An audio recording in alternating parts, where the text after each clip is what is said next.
আসসালামু আলাইকুম। হ্যালো বন্ধুরা, আপনাদের সাথে আছি আমি রিদিকা। আমাদের হাসনা স্টোরি চ্যানেলের সকল প্রকার গল্প শুনতে আমাদের চ্যানেলটি সাবস্ক্রাইব করে আমাদের পাশেই থাকুন। আর গল্পগুলো ভালো লাগলে লাইক কমেন্ট শেয়ার করতে কিন্তু ভুলবেন না। ধন্যবাদ। নিভ্র নদীর পাড়ে বসে আছে। গায়ে তার আকাশি শার্ট, ইনছাড়া সাথে সাদা প্যান্ট। ফটোগ্রাফাররা নানা ভঙ্গিতে ছবি তুলছে তার। আজ নদীর পাড়ে মডেলিং এর শুটিং চলছে। কখনো গাছের গুড়িতে তো কখনো নদীর পাড়ের উঁচু টিলাতে উঠে ছবি তুলতে হচ্ছে। নিভ্র এবার বিরক্ত হলো। আরিফকে কাছে ডেকে আজকের জন্য সমাপ্তি ঘোষণা করলো।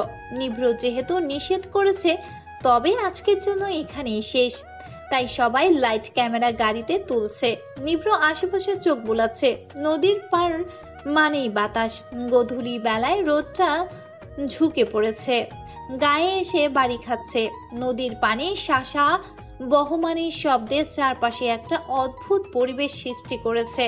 দূরে দূরে পাহাড় দেখা যাচ্ছে, মনকাড়া সৌন্দর্যে আবৃত পাহাড়ের সবুজ রং। নিভ্র এক দৃষ্টিতে চারপাশ দেখছে। ছোট ছোট কয়েকটা নিঃশ্বাস নিল সে। শার্টের হাতা ভাঁজ করে নিয়ে পেছনে ঘুরে দাঁড়াতে যাবে, তার আগে চোখ আটকায় পড়লো নীল শাড়ি পরা একটা মেয়ের দিকে। মেয়েটার পেছন ঘুরে বাচ্চাদের সাথে কথা বলতে বলতে উল্টো হাঁটছে। খোলা চুল, হাঁটুর নিচ গড়িয়ে আরো বহু দূর সে চুলের গতির পথ। নিভ্র ভ্রু তুলে অবাক হলো। এত সুন্দর আর কালো চুল সে আগে দেখেনি। সরু চুলগুলো নিচের দিকে এসে বেঁকে গেছে। বাতাসের ঝলকানিতে ডান বাম দুলছে। যার চুল এত সুন্দর সে না জানি কত সুন্দর। প্রশ্নটা নিজের মনে আসতেই নিভ্র নিজের প্রতি বিরক্ত হয়। সে কখনো একটা মেয়ের তারিফ করতে পারে না, তাই এসব ভাবনা উচিত না। আরিফ দৌড়ে এসে বলে, স্যার সবাই চলে গেছে, শুধু আপনি আর আমি। আপনাকে আমি বাসায় দিয়ে আসবো।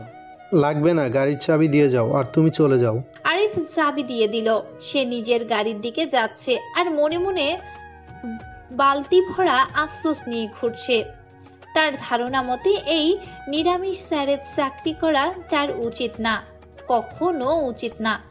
কেমন লোক, নিজেও প্রেম করে না, তাকেও করতে দেয় না। যদিও নিষেধ করেনি কখনো, তবুও স্যার যদি করতো তবে সেও চান্স পেত। কত মেয়েরা যে এই নিভ্রনীলের জন্য পাগল, কিন্তু বেচারা সে, তার জন্য কেউ পাগলই না। কথাটা ভাবতেই বেচারার মন খারাপ হয়। বালতি বালতি আফসোস তাকে আঁকড়ে ধরে। মনে শুধু দুঃখ আর দুঃখ লাগে। কত মেয়ে যে দিনে তাকে কল করে হিসাবের বাইরে।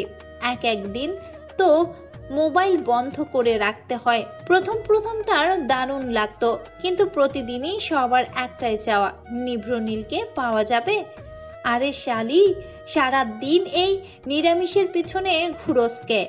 আমিও তো কম না, কথাটা বলতে চেয়েও বলে না। আহারে, মনে তার কত দুঃখ। তবে সে নিজেকে খুবই ভালোবাসে। বয়সে সে 1 বছরের বড়, তাই নিভ্রকে ছোট ভাই হিসেবেই দেখে। তার ধারণা একদিন এমন কেউ আসবে যে এই নিভ্রনীলকে ভেতর থেকে নাড়িয়ে দিবে, নিভ্রনীলের সব তেজ নিভিয়ে দিয়ে নিজের কোমল হাওয়া দিয়ে। কথাটা ভেবে সে হেসে ওঠে। তখনই তার সাফার কথা মনে পড়ে। ভয়ে তার চোখ গোল গোল হয়ে যায়, সাথে রাগও হয়। মেয়েটা তাকে ক্যাবলাকান্ত বলেছে। তাকে কি ক্যাবলাকান্তের মতো দেখতে নাকি? আজীব, সবাই তো হ্যান্ডসাম বলে। দূর বলে সে গাড়িতে উঠে বসে। নিভ্র গাড়ির চাবিটা ঘুরিয়ে সামনে আগাতে যাবে, তার আগেই ধাক্কা লাগে। পেছনে ঘুরে তাকাতেই সে প্রচন্ড ভাবে অবাক হয়। সাফা মাথার পেছনে অংশ হাত দিয়ে ঘষছে আর চোখ মুখ কুচকে আছে। তার আশেপাশে বাচ্চাদের একটা দল দাঁড়িয়ে আছে। তারা ব্যস্ত হয়ে বলছে, সাফাপু, ব্যথা পেয়েছো? আরে পাবো না, কোন খাম্বা এখানে? বলে তাকিয়ে দেখে নিভ্র। সাথে সাথে তার রাগ প্রকট আকার ধারণ করে। কোমরে 2 হাত দিয়ে নাক মুখ ফুলিয়ে বলে, আপনি আবার এই সবসময় আমার পিছনে পিছনে কি করেন বলেন তো? ফলো করেন আমাকে? সাহস তো কম না? মেয়ে দেখলেই শুধু পিছন পিছন ঘোরা লাগবে না? আমি তো জানতাম আপনার পিছনে নাকি মেয়েরা ঘুরে। আসলে ওগুলো ভুয়া কথা, আপনি মেয়েদের পিছনে ঘুরেন। আবার যখন তখন গায়ে পড়ে মারামারি করেন। আপনি কি মনে করেছেন থাপ্পড়ের কথা ভুলে যাব?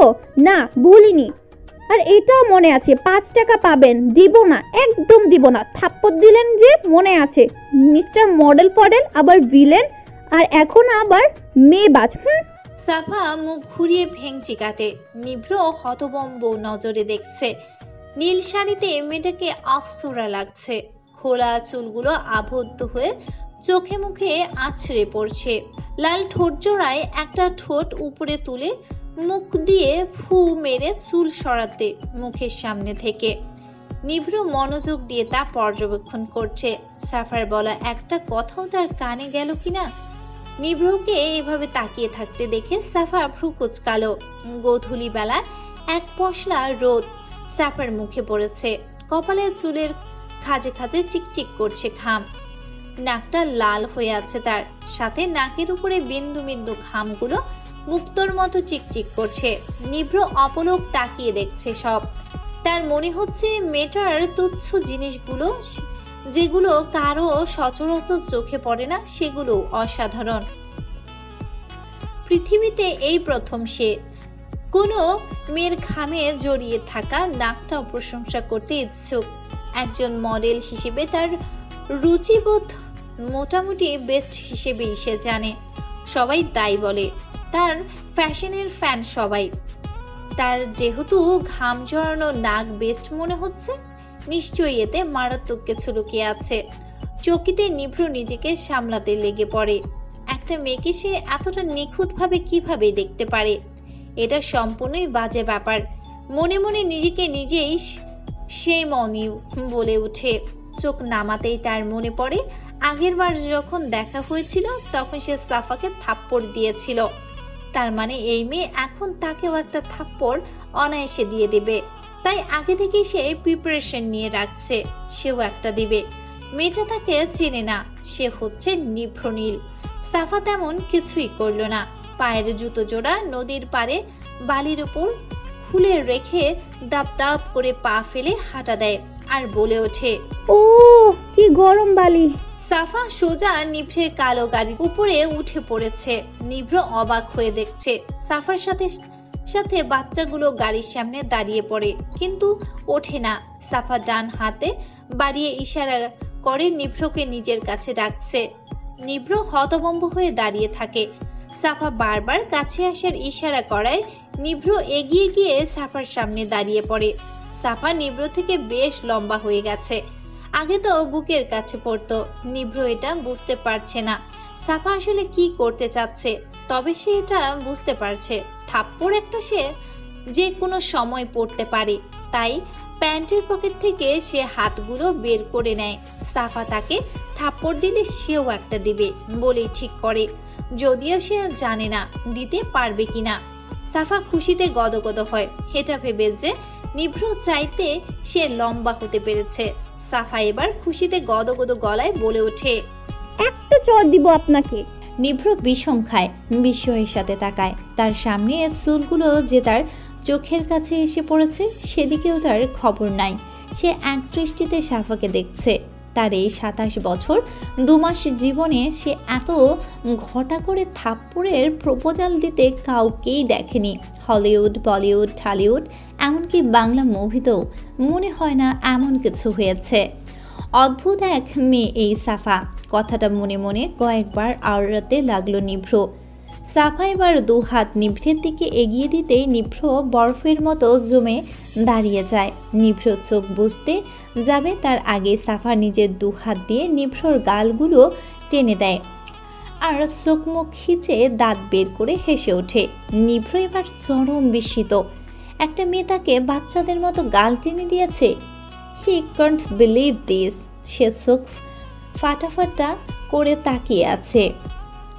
সাফা নিভ্রকে এভাবে তাকিয়ে থাকতে দেখে খিলখিল করে হেসে ওঠে। তার হাসিতে যেন সূর্য তার মুখের উপর ঢুলে পড়ে, যাতে সাফা বিরক্ত হয়। তাই চোখ মুখ খেঁচে মুখের উপর 5 আঙ্গুল মেলে হাত দেয়। নিভ্র এবার যেন পৃথিবীর সবচাইতে সুন্দর জিনিসটা আবিষ্কার করলো।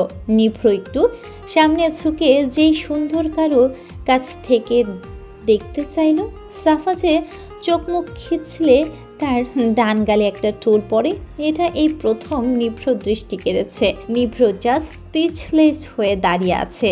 তাকে দেখে মনে হচ্ছে সে অদ্ভুত ভয়ঙ্কর কিছুর সাথে পরিচিত হয়েছে, যা তার দেখা সবচাইতে ভয়ঙ্কর বস্তু। নিভ্র পলকেই ফেলছে না। সবুজ চোখগুলোর দুপাশে লাল লাল আভা রয়েছে। এক দৃষ্টিতে তাকিয়ে থাকার জন্য তার চোখগুলো জ্বালা করছে, তবুও সে চোখ ফিরাতেই চেয়েও পারছে না। সাফা ঝাপাং করে লাফিয়ে গাড়ি থেকে নেমে পড়েছে। বাচ্চাগুলো একবার ইয়ে করে চেঁচিয়ে উঠেছে। বাচ্চাদের চেঁচামেচি শুনে নিভ্র নিচের দিকে তাকিয়ে মনে মনে বিড়বিড় করে নিজেকে কিছুক্ষণ ঝাড়ি দিয়ে ওঠে। আবার সাফার দিকে তাকাতেই সাফা গভীর হয়ে বলে ওঠে, যদি ভেবে থাকেন আমি আপনাকে থাপ্পড়ের জন্য মাফ করে দিয়েছি, তবে বিশাল এক সমবেদনা আপনার জন্য, কারণ আমি আপনাকে এখনো মাফ করিনি, বুঝলেন? তবে একটা শর্তে মাফ পাবেন, যদি রাজি থাকেন বলেন ফার্স্ট। নিভ্র কিছু বলছে না, তার মাথায় কিছুই কাজ করছে না। তবে এটা বুঝতে পেরেছে থাপ্পড় একটা পড়ার সম্ভাবনা আছে। তাই সবার দিকে একবার চোখ বুলিয়ে পকেটে হাত ঢুকিয়ে গলা উঁচু করে বলল, কি শর্ত? এই না হলো গুড বয়? তা আপনি কি শুধু শর্ত শুনবেন নাকি রাখবেনও? রাখবো কিনা তা শোনার পরই বলতে পারবো, তাই বলো আগে। এই আপনি কি মনে করছেন এখানেও আপনার পাওয়ার খাটাবেন? ইম্পসিবল। কারণ আর যাই হোক, এরা আপনাকে চিনে না। দেখবেন এই এনাকে চিনিস? সাফা একটা বাচ্চাকে ইশারা করে বলল, না সাফাপু, দেখলেন এরা চিনে না, কারণ এরা রাস্তায় ঝুলানো বিশাল পোস্টারের দিকে তাকিয়ে থাকার মতো মানুষ না। তবে রাস্তার পাশে খাবারের দোকানের প্রতি এদের আগ্রহ আছে, তাই এরা যাই হোক আপনাকে তেমন চিনে না। তাই আপনি আমার শর্ত না মানলে আমি কিন্তু এদের সামনে আপনার কিউট গার্ল আরো কিউট করে দিব। নিভ্র তাকালো, বেশ আগ্রহ নিয়েই তাকালো। তারপর বলে ওঠে, ঠিক আছে আমি রাজি, বলো। কথাটা শোনা মাত্র সাফা লাফিয়ে ওঠে, সাথে তার জামদানি নীল শাড়িটাও। আর চুলগুলো দোল খেতে লাগে। নিভ্র চোখ ছোট করে তাকিয়ে ভাবে, কি আর চাইবে? ঢাকায় গাড়ি, সর্বোচ্চ একটা দামি বাড়ি, এগুলো তো নিভ্র নীলের কাছে তেমন কোনো বড় ব্যাপার না। সাফা এবার খুশিতে গদগদ হয়ে বলে, এই যে দেখছেন ঝালমুড়িওয়ালা, ওনার থেকে আমাদের সবাইকে ঝালমুড়ি খাওয়াতে হবে, সাথে আবার বেলুন আর আইসক্রিমও খাওয়াতে হবে। এবার বলেন কি করবেন? নিভ্র হতভম্ব নয়নি দেখছে মেয়েটাকে। সেও তো মনে মনে ভেবেছে তার থেকে 3টে জিনিস চাইবে, ঠিকই চেয়েছে, কিন্তু এমন কিছু চাইবে এটা সে ভাবেনি। সে একবার ঝালমুড়িওয়ালা, আবার একবার সাফার খুশিতে চকচক করা মুখটা দেখছে। মেয়েরা ভয়ঙ্কর কিছু হয়, এটা সে জানে। আজ নতুন করে এই জাতির ভয়ঙ্কর আবেগ দেখছে সে। এমন হয় নাকি বাচ্চারাও সাফার সাথে লাফালাফি করছে। সাফা এবার করুণ গলায় বলে ওঠে, কি হলো, শর্ত মানবেন না? আসলে আমি ব্ল্যাকমেল করতে চাইনি, আসলে ব্যাগ বাসায় রেখে এসেছি, তাই এটা অ্যাপ্লাই করতে হচ্ছে। জান, ব্ল্যাকমেল ক্যান্সার, রিকোয়েস্ট করছি প্লিজ খাওয়ান। দাঁড়িয়ে থাকলে খাবে কিভাবে? ওখানে যেতে হবে তো, চলো বাচ্চারা। একটা পিচ্ছি মেয়ে দৌড়ে নিভ্রের হাত ধরে নেয়। নিভ্র সাথে সাথেই কলিজায় এক অদ্ভুত ব্যথা হয়। মেয়েটাকে সে অদ্ভুত নজরে দেখা শুরু করে। সাফাকে অবাক করে দিয়ে মেয়েটাকে কোলে তুলে নেয়। সাফা হা করে কিছুক্ষণ তাকিয়ে এক দৃষ্টিতে দেখে, কিছু বলল না। ঝালমুড়িওয়ালা থেকে সবাইকে ঝালমুড়ি খাওয়ানো হলো, সাথে আইসক্রিম, আর সবাইকে নীল বেলুন কিনে দিল, কিন্তু বিল পেমেন্ট করতে পারলো না। নিভ্র চিন্তায় পড়ে গেল কিভাবে দিবে, তার তো সব কার্ড। হঠাৎ আরিফের কথা মনে পড়ায় নিভ্র তাকে কল করে বলে ওঠে, আরিফ, নদীর পাড়ে ব্যাগ করে আসো আর নগদ টাকা নিয়ে আসবে, কাম ফাস্ট। নিভ্র মোবাইলে পকেটে রেখে পেছনে তাকাতেই অবাক হয়। সাফার ঠোঁটছোড়া আগের থেকে বহু গুণ লাল হয়ে আছে। সে এক ঠোঁট তুলে আইসক্রিমের হাতে দাঁড়িয়ে আছে। চোখ তার নিভ্রের সীমাবদ্ধ। নিভ্র ভ্রু নাচিয়ে ইশারায় জিজ্ঞেস করে, কি হয়েছে? সাফা এই সুযোগেরই অপেক্ষায় ছিল। এমন ভাব নিয়ে বলে ওঠে, এত খারাপ কেন আপনি বলেন? এত এত খারাপ মানুষ হয়, মন চাচ্ছে নদীতে ফেলে দিই, খাটাস একটা। নিভ্র নিজের ভাব থেকে একদম সরে গেছে। আদুরে গলায় নরম সুরে বলে ওঠে, কেন, কি হয়েছে? আমি আবার কি ভুল করেছি? ভুল করেনি, মহা ভুল করেছে। ধরিয়ে দাও, আমাকে কেউ কখনো ভুল ধরিয়ে দেয়নি। কথাটা আনমনেই বলে ওঠে নিভ্র। এই যে আপনি সবাইকে নীল বেনু কিনে দিলেন আর শুধু আমাকে লাল বেনু কিনে দিলেন, এটা মোটেও ঠিক না। আমার শাড়িটার সাথে ম্যাচিং করেও তো কিনতে পারতেন। মুখ ফুলিয়ে বলে ওঠে সাফা। ওখানে নীল বেলুন শেষ হয়ে গেছে, তাই লালটাই দিতে পেরেছেন উনি। সো এখানে আমার কি করার আছে? সাফা এবার বেলুনওয়ালার লোকটার দিকে একবার তাকিয়ে মনে মনে খুশি হয়ে হেসে ওঠে।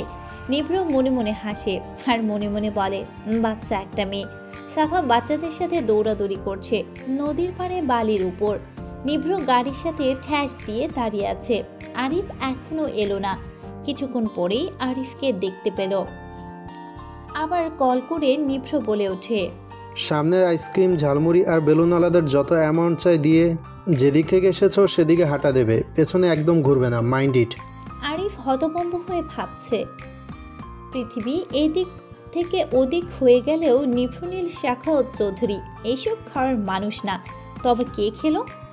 আর পেছনে তাকাতে নিষেধ কেন করেছে? নিষিদ্ধ জিনিসের প্রতি মানুষ জাতির বরাবরই বেশি আগ্রহ। ঠিক একইভাবে আরিফেরও ইচ্ছে করছে এক নজর দেখতে আসলে কি আছে পেছনে, যার কারণে তাকে নিষেধ করা হয়েছে। কিন্তু সে তাকালো না। শয়তান এই যাত্রায় তাকে কাবু করতে পারলো না। বিল দিয়ে সে গাড়িতে উঠে চলে গেল। নিভ্র চায়নি আরিফ তাকে এভাবে মেয়ের সাথে দেখুক। এটাকে সে তিল থেকে তাল বানিয়ে শুধু প্রশ্ন করবে, আর নিভ্র প্রশ্ন করা বা শোনা দুটোই অপছন্দ। সাফা এবার হাঁপাতে হাঁপাতে নিভ্রর সামনে এসে দাঁড়িয়ে পড়ে। বেলুনগুলো তার এক হাতে বাঁধা। নিভ্র এখনই গাড়ি করে চলে যেত। এতক্ষণ থাকার কারণ টাকা। ওদের বিল না দিয়ে তো সে যেতে পারে না। সাফা বড় বড় কয়েকটা দম নিয়ে বলল, আপনি আরো দূরে গিয়ে দাঁড়ান তো। কেন? বিরক্ত নিয়ে বলে ওঠে নিভ্র। আমি বলছি তাই, যাবেন মানে যাবেন। আরে বাবা যান না। বলেই ঠেলতে ঠেলতে নিয়ে গেল। সাফা দৌড়ে আবার আগের জায়গায় গিয়ে দাঁড়িয়ে পড়ে। সে একা না, তার সাথে বাকি বাচ্চারাও। মনে হচ্ছে দৌড় প্রতিযোগিতা হবে। নিভ্র এবার ঝংকার লাগানো চোখে তাকায়। সে বুঝতেই পারছে না এই মেয়ে আসলে কি করতে চায়। নিভ্রকে বেশি ভাবতে হয়নি। 1 2 3 বলে দেয় এক দৌড়। সাথে তার আশেপাশে বাচ্চারা।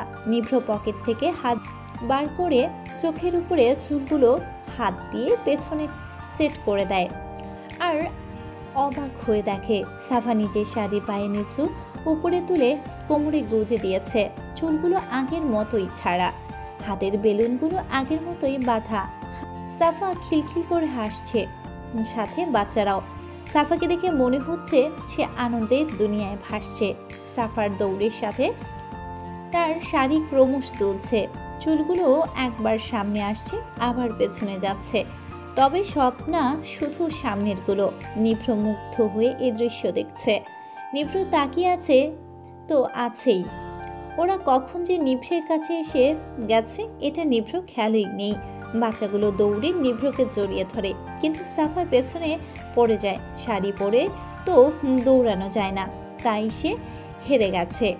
দুঃখ ভারাক্রান্ত হৃদয় নিয়ে বলে ওঠে, আমি হেরে গেলাম। চকিতে নিভ্র জবাব দেয়, हार के जीतने वाला को बाजीगर कहता है। সাফা মুচকে হাসলো। সে হাসিতে রহস্য ছিল, আর রহস্য হলো সে আসলেই বাজিগার।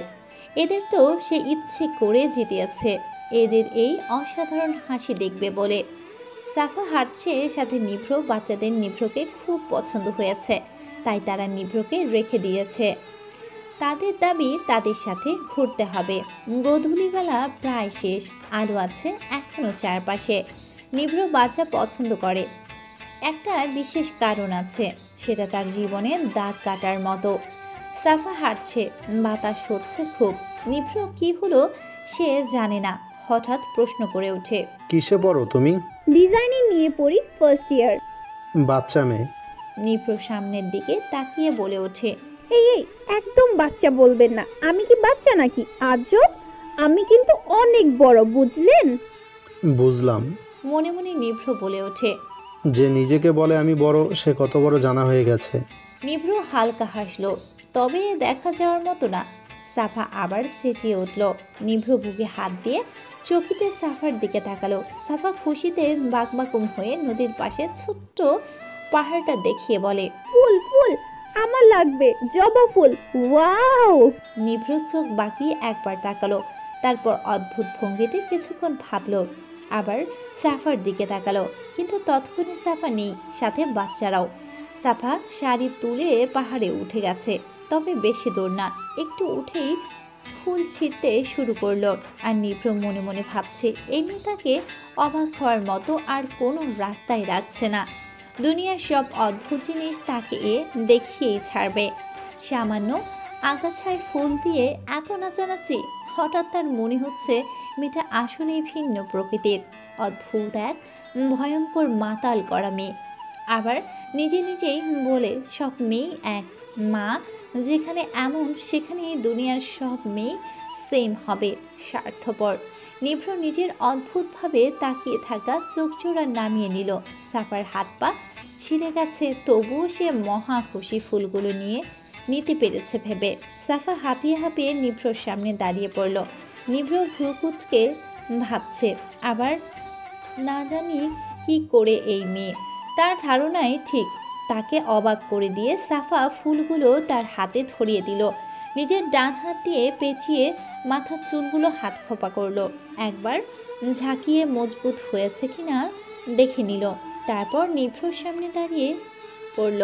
নিভ্র ভ্রুজোড়া উপরে তুলে চোখ ছোট ছোট করে বলে, হোয়াট? আর একটা মেয়ে আপনার সামনে খোপা করে দাঁড়িয়ে আছে, আর আপনার হাতেও ফুল আছে, তাহলে এভাবে হা করে দাঁড়িয়ে না থেকে খোপায় গুজে দেন না। নিভ্র আহাম্মকের মতো বলল। আমি? সাফা বিরক্ত নিয়ে বলে ওঠে, না, আপনার বাবা আছে পাশে, ওনাকে বলেন লাগিয়ে দিতে। কি হলো বলেন? নিভ্র বিষম খেলো, চোখজোড়া একটু বড় করে নিল। আবার নিচের দিকে একবার তাকিয়ে নিজেকে ঠিক করে নিল। তার জীবনেই প্রথম সে একটা মেয়ের চুলে ফুল গুজে দিতে যাচ্ছে। মানুষের করা প্রথম কাজটা তারা যতটা শুদ্ধভাবে করে, ততটাই তাদের মাঝ ভীতি কাজ করে। নিভ্রর বেলাও তাই হচ্ছে। সামান্য ফুল গুজতে তার হাত কাঁপছে। নিভ্র কাঁপা হাতে আগ্রহী হয়ে সাফার খোপার সাইডে ফুলগুলো গুজে দেয়। সাফা এবার নিভ্র বরাবর দাঁড়িয়ে বলে ওঠে, কেমন লাগছে? নিভ্র এক দৃষ্টিতে তাকিয়ে থেকেই জবাব দেয়, এই যেন কালো চুলের লাল মুকুট, যেন লাল নীলের অপূর্ব মিলন মেলা, যে মিলন মেলায় হারিয়ে যাওয়া যায় সারা বেলা। এ যেন নিষ্পলক দেখার আকস্মিক দৃশ্য, যেন হারিয়ে যাওয়ার মন কাড়া মাধুর্য, যাতে চাদর ডুবতে চায় বহুবেলা, হাজার শতক। আমি তো ডুবে গেছি প্রথম প্রহলিকায়, লালের সৌন্দর্যের মাতালতায়। সাফা বেশ লজ্জা পেল। লজ্জাটা কাটাতে বলে ওঠে, আপনি তো দেখছি কবিতাও তৈরি করতে পারেন, তাও মিনিটে। ওয়াও! তবে এত এত গুণ রাখেন কোথায় বলবেন? একটা মানুষ এত দিক দিয়ে এত পারদর্শী ভাবা যায়? এই তোরা ভাবতে পারিস? বলেই হেসে ওঠে সাফা। হাসি আসলে লজ্জাকে আড়াল করা একমাত্র হাতিয়ার ছিল তার কাছে, তাই সেটা ইউজ করেছে। কিন্তু কাজ তেমন হলো না। কেউ তার সাথে হাসলো না। সাফা হাসি থামিয়ে তাকিয়েছিল কিছুক্ষণ সবার দিকে, তারপর আবার হাঁটা ধরে। নিভ্র নিজের মনকে একটা বাজে গালি দিয়ে বসে। কবিতা বলা বা লেখা তার নিজের একান্ত ব্যক্তিগত ব্যাপার, আর সে কিনা মেয়েটাকে একটা আজাইরা কবিতা শুনিয়ে দিল। ফাউল একটা কাজ করেছে ভেবে নিভ্র নিজের মাথার পেছনে গাড্ডা মারল। বর্তমান। আমার কল্পনা জুড়ে যে গল্পরা ছিল, আড়ালে সব লুকোনো, সেই গল্পরা সব রঙিন হলো পলকেই। তোমাকে হঠাৎ পেয়ে যেন প্রেম তুমি আসবে এভাবে, আবার হারিয়ে যাবে ভাবিনি। আজও আছে সেই পথ, শুধু নেই তুমি। বলো কোথায় আছো অভিমানী? অভিমানী সব থেকে বাস কি যেন নেই, তাই তোমাকে খুঁজে যাই প্রতিক্ষণে। আমার ভালো লাগাগুলো সব তোমায় ভেবে ভেবে সাজে রোজ এই মনে, প্রেম তুমি আসবে এভাবে, আবার হারিয়ে যাবে ভাবিনি। নিভ্র থামল। ডান হাতের উল্টো পিঠ দিয়ে পানিতে ভরে আসা চোখগুলো মুছে নিল। পাশে থাকা মদের বোতলটা ডান হাতে নিয়ে গটগট করে গলা ভিজিয়ে নিল। গিটারে রাখা হাত থেকে টপ টপ করে গড়িয়ে রক্ত পড়ছে। সে কিছুক্ষণ হাতের দিকে তাকিয়ে মুচকে হাসে, আবার মদে চুমুক দিল। হঠাৎ করে সে প্রচণ্ড রাগ নিয়ে বোতলটা সুইমিং পুল করে দিল আর চেঁচিয়ে বলে ওঠে, তুই তো 1 বছর আমার পাশে আছিস, সেও ছিল। যেখানে সে প্রথম দেখায় আমাকে নিজের মাতাল করা নেশায় ঘায়েল করেছে, সেখানে তুই 2 মিনিটের জন্য আমাকে মাতাল তো দূর, ওকেই ভুলিয়ে রাখতে পারলি না। শালার এই মদ আমি হুদাই গিলি। তোদের মতো মদের বোতল যে কোনো কাজের না তা আমার এই 1 বছরে বোঝা হয়ে গেছে। আজ থেকে তুই আউট। ও আমাকে ওর লাইফ থেকে আউট করেছে, আমি না হয় তোকে করলাম। দেখি কি মজা আছে লাইফ থেকে আউট করে। বলেই নিভ্র আবার গিটারের কাটা হাত রাখলো। সাথে সাথেই এক সাইডে লুকিয়ে থাকা অভ্র দৌড়ে এগিয়ে এলো আর ভয়ার্থকভাবে বলে ওঠে, আর বাজাতে হবে না, তুই সুন্দর গান পারস শালা, আমি জানি। এটা তো শোনাতে হবে না। তাই আপরটাকে নাকি তুই উষ্টা দিয়ে ফেলে দিবি? তবে যা করেছিস বেশ করেছিস। তাই এবার কি করবি? ড্রাগস ট্রাই করবি? যদি কাজে দেয়। নিভ্র এক দৃষ্টিতে তাকালো অভ্রর দিকে, আবার চোখ ফিরিয়ে নিয়ে বলে, ওকে ভোলা যাবে এমন কোনো ওষুধ আদৌ কি আছে এই পৃথিবীতে? অভ্র নিশ্চুপ হয়ে সামনে থাকা সুইমিং পুলের স্বচ্ছ নীল পানির দিকে তাকিয়ে আছে। তার কাছে এই প্রশ্নের আদৌ কোনো জবাব নেই, যদিও সে জানতো এমন কিছু এই পৃথিবীতে আছে যা ওকে ভুলিয়ে রাখার মতো, তবে সে নিজের আগেই খুঁজে খেয়ে নিত। কিন্তু আফসোস, এমন কিছু নেই যা খেয়ে ভালোবাসার মানুষকে ভুলিয়ে রাখা যায়। অভ্র মনে মনে কয়েকটা দীর্ঘশ্বাস নিল, একবার নিভ্রের দিকে তাকালো, আবার ভাবনায় ডুবে ভাবতে লাগলো। নিভ্র তো তারও মনের কথাগুলো ব্যক্ত করতে পারছে, কিন্তু সে তো সুপ্ত অনুভূতি নিয়ে ভেতরে ভেতরে নিঃশেষ হয়ে যাচ্ছে। তার তো বলতে ইচ্ছে হয়, আমিও ভুলতে চাই সেই প্রথম দেখা, কিন্তু পাশে থাকা ছেলেটার জন্য সব পারে, সে সব কষ্ট লুকাতে পারে, কারণ সে জানে এই 1 বছর সে ভেঙেছে, কিন্তু এই ছেলেটা নিঃশেষ হয়েছে। তার মেয়েটাকে ছাড়া কষ্ট হবে, কিন্তু তার ভাই মারাই যাবে। এখনো বেঁচে আছে তাকে পাওয়ার ক্ষীণ আশায়, হয়তো একদিন না একদিন সে পাবেই। নিভ্র আবার একবার তাকালো অভ্রর দিকে, তাকিয়ে একটা তাচ্ছিল্যের হাসি দিল। হঠাৎ করেই অভ্রকে জড়িয়ে নিল। অভ্র অবাক হলো, কিন্তু নিভ্র চোখের পানিতে নিজের টি শার্ট ভিজাতে দেখে সেও জড়িয়ে নিল। অভ্র বারবার চোখ মুছছে যাতে নিভ্র বুঝতে না পারে সে কাঁদছে, কিন্তু নিভ্র ঠিকই বুঝতে পেরেছে। কয়েকটা দীর্ঘশ্বাস নিল গোপনে, জড়িয়ে রেখেই নিভ্র বলল, নেই কোনো ওষুধই নেই এই পৃথিবীতে ওকে ভোলা যাবে এমন। দাদাজান বলেছিল ভালোবাসা নামক কঠিন আর ভয়ঙ্কর পরীক্ষায় নামতে হলে এক বুক কষ্ট সহ্য করার ক্ষমতা নিয়ে নামতে হবে। আমি হয়তো নামতে পারিনি এক বুক কষ্ট সহ্য করার ক্ষমতা নিয়ে, কিন্তু তার চাইতেও বেশি পাচ্ছি, আর হচ্ছে না আমার দ্বারা। আমি মুক্তি চাই এই ভয়ঙ্কর যন্ত্রণা থেকে, কিন্তু কিভাবে মিলবে বলবি মুক্তি? অভ্র নিজের থেকে নিভ্রকে ছাড়িয়ে নিল, তার চোখের দিকে তাকালো আর বলতে লাগলো, আমি জানি না রে, তোকে মুক্তি দিতে পারলে আমি নিজেও হয়তো একটু মুক্তি পেতাম। নিভ্র উঠে দাঁড়ালো। সে বুঝতে পারছে অভ্রের খুব কান্না আসছে, কিন্তু সে কান্না করতে পারছে না শুধুমাত্র তার জন্য। তাই সে সরে আসে, গিটারটা এক হাতে নিয়ে নিভ্র নিজের রুমের দিকে অগ্রসর হয়। অভ্র পিছনে ফিরে একবার তাকালো নিভ্রর দিকে। সে জানে এত গাদা গাদা মদ খেয়েও কিভাবে কারো এক বিন্দুও নেশা না হয়, কিভাবে এটা সম্ভব। নিভ্র যে মেয়েটার নেশায় পাগল হয়ে গেছে এটা সে জানে, কিন্তু তার নেশায় এতটাই ডুবেছে যে এখন পৃথিবীর কোনো নেশাই তাকে ছুঁতেও দেখতে পারছে না। কথাটা ভেবে অভ্র হতভম্ব। অভ্র আবার সুইমিং পুলের নীল স্বচ্ছ পানির দিকে তাকায়। পানির মাঝে থালার মতো চাঁদের প্রতিচ্ছবি দেখা যাচ্ছে। পানির কম্পনের কারণে চাঁদও কেঁপে কেঁপে উঠছে। অভ্র চোখ থেকে গড়িয়ে পানি পড়ছে, আটকাতে চাচ্ছে না। লুকানোর কিচ্ছু নেই, যার কাছে লুকাতো সে তো নিজেই তাকে কান্নার জন্য সুযোগ করে দিয়েছে। সে কাঁদবে, অনেক দিন পর কাঁদবে। আর মনে মনে ভাবছে, যদি মেয়েটা একটা না হয়ে দুটো হতো, যদি 2 ভাই আবার আগের মতো হাসতে পারতো, যদি দুজনের ভালোবাসা একই না হতো, যদি একজনকে ঘিরে সব না হতো, তবে সত্যিই সে খুব খুশি হতো। সে তো এক বুক কষ্ট সহ্য করার ক্ষমতা নিয়েই নেমেছিল, তবে কেন কষ্টটা পর্যাপ্ত হলো না? কেন এই যাত্রায় নিভ্রটাই বেশি হয়ে গেছে? আমার এক বুক হলে নির্ভর এর চাইতো বেশি, তাই তুমি নির্ভর। সাফা, তুমি নির্ভর, কিন্তু তবুও ওকে কেন রেখে গেলে? কেন ওর যন্ত্রণা বাড়িয়ে চলেছ? কেন তুমি ওর সব নেশার ঊর্ধ্বে? অভ্রর ভারী বুক ছিঁড়ে একটা দীর্ঘ ক্ষত বিক্ষত নিঃশ্বাস বেরিয়ে এলো। নিভ্র তাকিয়ে আছে সামনে থাকা তারই আঁকা একটা যুবতীর ছবির দিকে। মেয়েটা দাঁত বের করে হেসে আছে। ডান হাত চুলে লাগানো জবা ফুল, লাল টকটকে জবা ফুল। মেয়েটা একটু পাশে লাল সূর্য নিজের কিরণ ডুবিয়ে দিচ্ছে। উঁচু হাতের ভাঁজে নীল জামদানি উঠিয়ে আছে।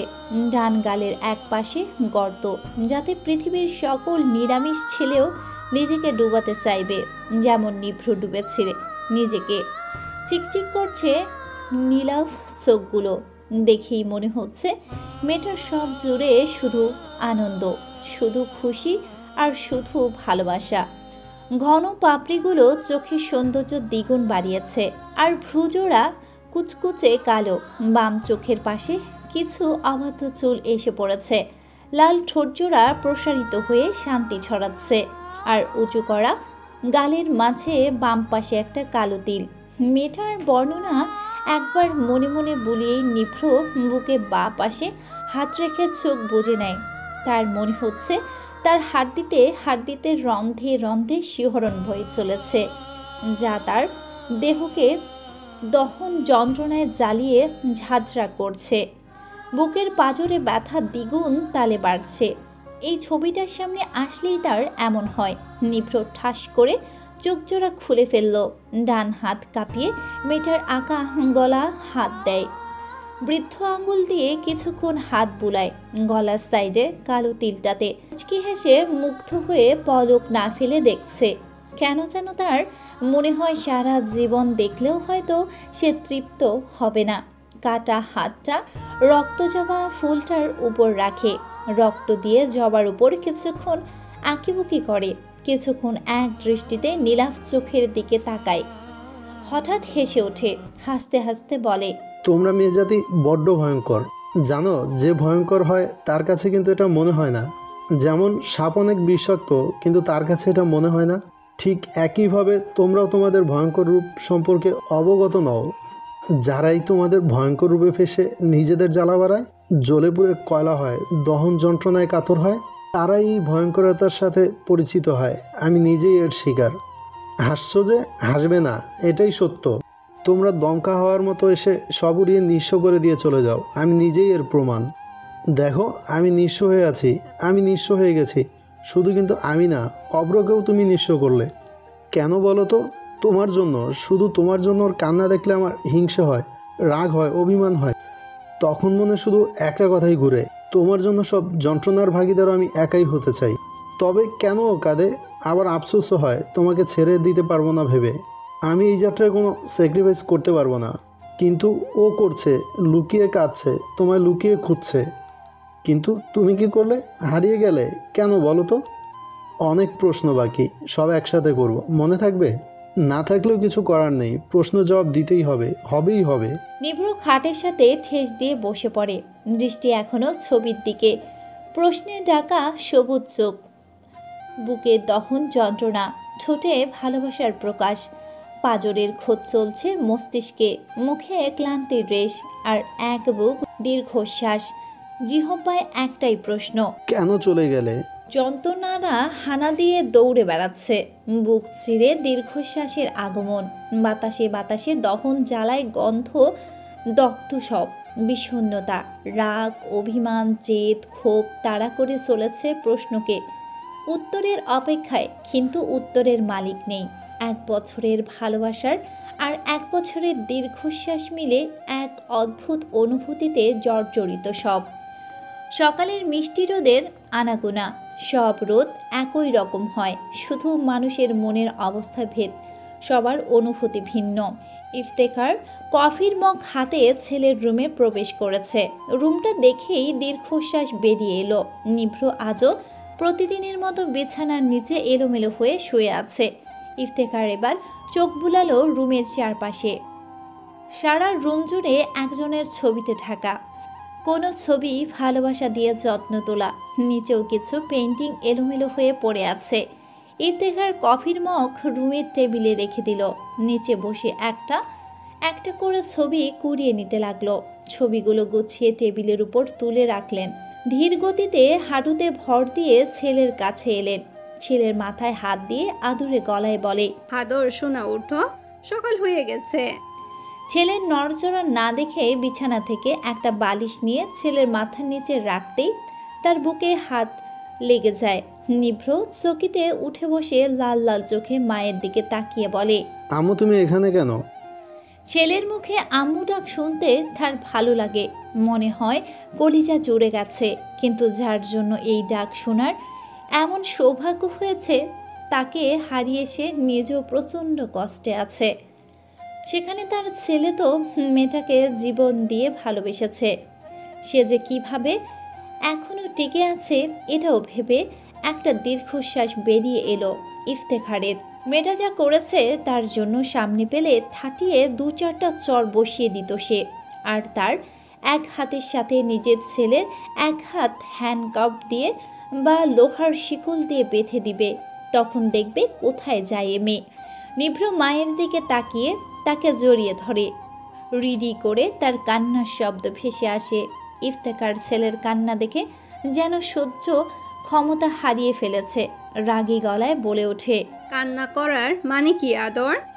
আর কত কান্না করবা ওই মেয়ের জন্য, যে কি না তোমার ফিলিংস জানার পরেও তোমাকে ছেড়ে চলে গেছে? আর কাঁদবা না, আমারও কষ্ট হয়তো। আম্মু ওই তো তোমাকে নতুন করে ভালোবাসতে শিখিয়েছে, জীবনের সবচাইতে বেস্ট ফিলিংসগুলোর সাথে পরিচয় করিয়েছে। আমার জীবনের বেস্ট একটা বছর দিয়েছে ও আমাকে, ভালোবাসতে শিখিয়েছে। ওকে কিভাবে ভুলি বলো? হচ্ছে না আমার দ্বারা, জাস্ট পারছি না। আর কত খুঁজবা? খুঁজতে খুঁজতে পাগল হয়ে যাবা এবার। হলে হব, কিন্তু ওকে খুঁজে বের করতে হবে। ওকে চাই, যে কোনো মূল্যে চাই। সব কিছুর ঊর্ধ্বে গিয়ে ওকে আমার চাই। নিভ্র উঠে গেল। আজ আবার নতুন করে খোঁজা শুরু করবে, আবার হন্য হয়ে খুঁজবে।